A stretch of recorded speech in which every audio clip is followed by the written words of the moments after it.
Hey mama, welcome back to another episode of the Mommy and Then Some podcast. Thank you so much for tuning in. This episode, we are going to be talking about losing yourself during motherhood. Let's get right into the episode.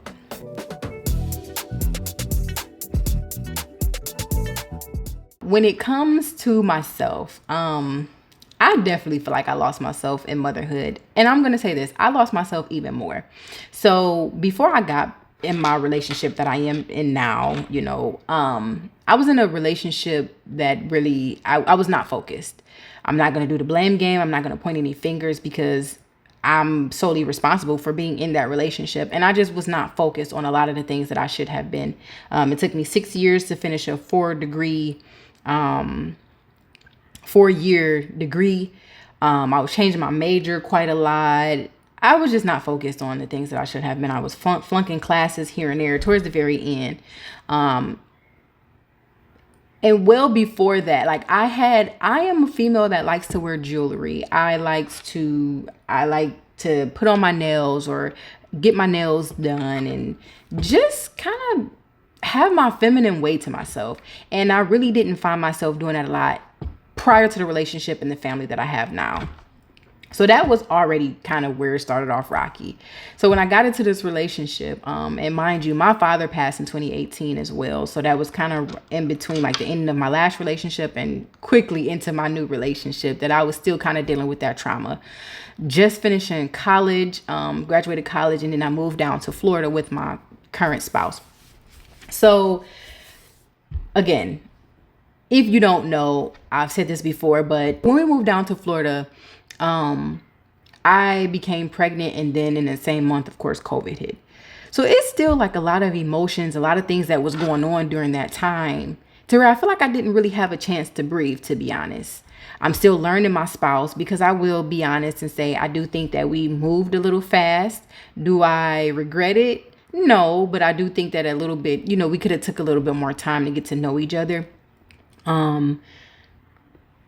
But I just had so many things going on within myself that when I became a mom, it was just, it was really difficult. I'm not even gonna lie to y'all. That's just basically what I can say.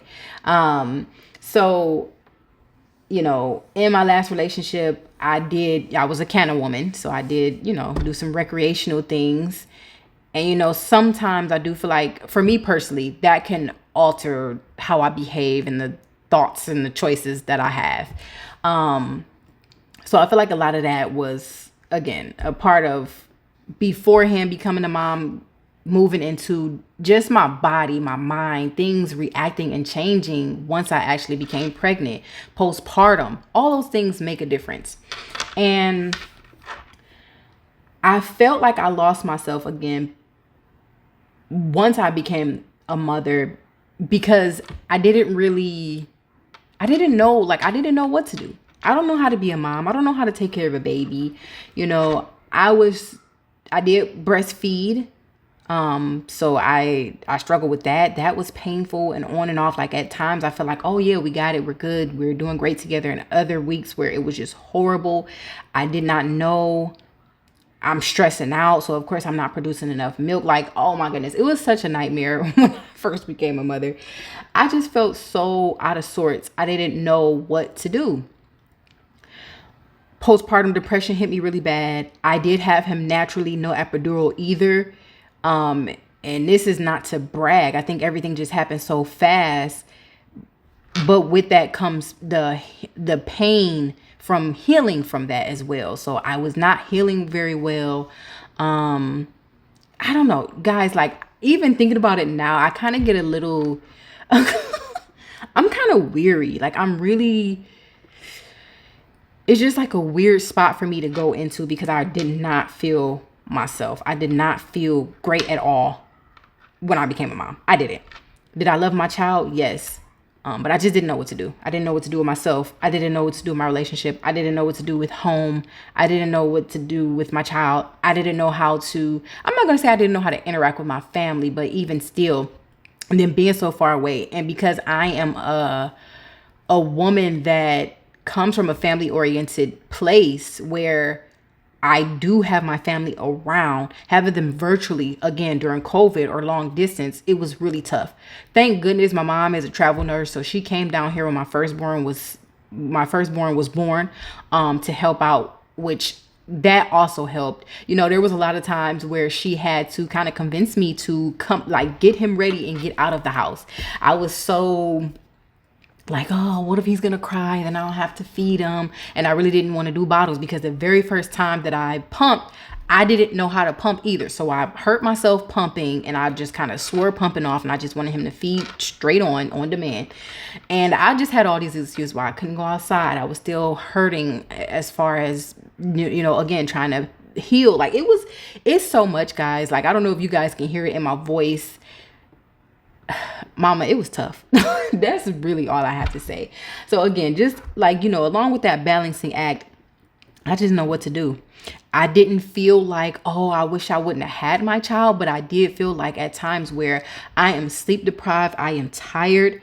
I cannot think straight because I'm so tired. I don't know how to take care of myself and a child and my relationship and house and home. Like, what am I supposed?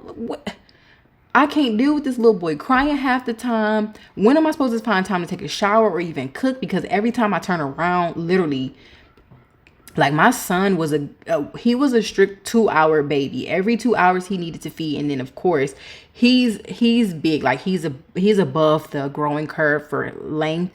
So which makes sense now. When he was a baby, he used to wanted to feed on demand, like that cluster feeding every hour. I'm just like, I can't get anything done. And of course, during that time as well, like I said, me and my spouse had things going on, to where he kind of really didn't understand. Shoot, I didn't really even fully understand what was going on with my own body. But, as we grew into our relationship, there was more realizing that when a woman breastfeeds, that's kind of really all she needs to be doing. I get it. Yes, women can move around with their babies and whatever the case may be. But when you're a new mom trying to adapt to all of these things, breastfeeding is kind of like the only thing you need to focus on. So again, it was just tough. It was really a tough time. And then I always felt the need, even though I was having a hard time trying to adjust to being his mom, I just felt like I'm always trying to make sure that he's okay. I basically put my child before everything. And I remember, again, it was tough times, like most of us, don't lie, but most of us have those tough times, especially with our first child, where he would express how he felt just disconnected from me because I was giving the baby all of my attention. And I definitely have to agree with that, because it's like I'm trying to learn how to adapt and do this. Like, no, honestly, I'm not thinking about sex. I'm not thinking about any of that at this point, because hello, that's how we got here. And I'm trying to figure out how we're going to do this. So that's why I felt the way that I felt as far as me being lost within motherhood. It was just so many things that I was going through, and it was really tough. And if you can relate, again, drop it in the comments, shoot me an email, let me know how you can relate to this, because I love to hear other mothers' story and see, basically how they cope with it, or even if they're coping with it now.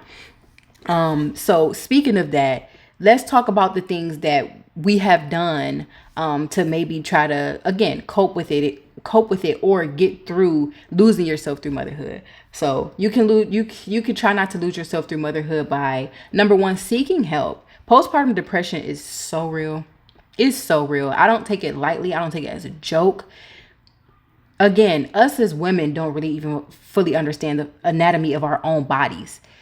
The hormone chemical imbalance, just everything is off, starting with pregnancy. So just imagine how things are when the child actually comes. So seek help, whether that be, I'm not big on meds, but if you need to, if that's the last resort, or however you feel about it, go get that help. If you need to seek a therapist, if you need to talk to your spouse, if you have other mom friends or even family members, the biggest one that you should be speaking with is your spouse, to figure out how you guys can work together and do it together. That would be awesome as well. Because it goes into my next point about how you need to set boundaries. I know it's hard sometimes, but we definitely as mothers have to set the boundaries, because we cannot pour from an empty cup. We cannot. If we're not pouring into ourselves in whatever way that looks like, getting our hygiene together, getting our nails and hair did, making sure that we're straight for a moment, everything else is not going to work. Crazy enough, I know they say that the men are the head of the household, which is true. That's true. But it's kind of like the moms we hold the weight. We have a lot of roles, again, more than just a mom. So set those boundaries with your spouse, set those boundaries with your children. And those things can, for example, start from early on with your child. So my children have slept in the bassinet in our room up until my son honestly was 4.5 months. And then my daughter, just because of our living circumstance, she was, so let's call it maybe 9 months or so, but she wasn't even fully 1 yet before she got her own room. Our children have never slept in our bed. And I really don't plan on it, because that is me and dad's space. That's me and my spouse to have our time. Y'all got your own rooms and beds for a reason. For instance, when you need to get your mommy time, you need to speak with your spouse or whoever your help is to say, this is my time and this is my time only. There's nothing wrong with making sure that everything is set up for that time, which I have my thoughts about that too, because at the end of the day, especially when it comes to your spouse, dad can handle it, or whoever your spouse is, the spouse can handle it. They can handle it. You know what I'm saying? Like, I don't this is my time and my time only. I have to get some time in for myself. There's just whatever that looks like. Maybe you should just take a second to see what setting those boundaries may look like, period. If, again, me and my spouse have had talks before about how maybe I need to speak up more about the help that I may need. But closed mouths don't get fed, period. So you have to speak up about the things that you need. So whether that's looking like seeking help as far as help around the house, or mentally or postpartum, do that and then set those boundaries. That's the best thing that I can, in a sense, say that's worked for me. It's not 100%. I would be lying to you if I sat here and told you that I just, I have it all together. I got it all. No, it's definitely a work in progress. But when I feel myself getting built up and frustrated, I know for a fact, okay, yeah, I got to take some time. I have to take some time, because one thing you have to realize is that, like I mentioned before, the kids, you're always focused on, I gotta do the kids. And I wholeheartedly understand that, because like I was telling my spouse before, my mind always goes to, if I make sure the kids are together, they can leave me the heck alone when it's time for me to do my time. But sometimes that may look like, in a way, shutting your kids down and say, hey, this is quiet time. You're not getting anything else from me. You're not doing anything else. This is our individual quiet time. I need it, period. So I get where mothers may want to be like, look, I need to make sure everybody's cool so that I can be cool. Okay, that's fair. But then just think about it. If you're always trying to make sure like the kids are cool, or somebody else in the family is okay, or doing for somebody else, let's just take the kids, for example. They're going to grow older and move on.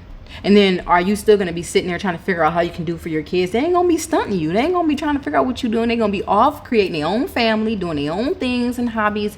So it's important for us to do the things for us that we need to, so that we can support our family. That's all I can tell you, mama. It ain't no question about it. It ain't no if, ands, or buts. This is what we need to do to make sure that our family is cool. So for instance, I know that I have a goal of, making sure that I, do my nails. I like my toes to be cute and pretty. I don't put, fake nails or gel on my toes, but even like just polishing them and making sure those stay up to date, making sure that my hair looks somewhat presentable.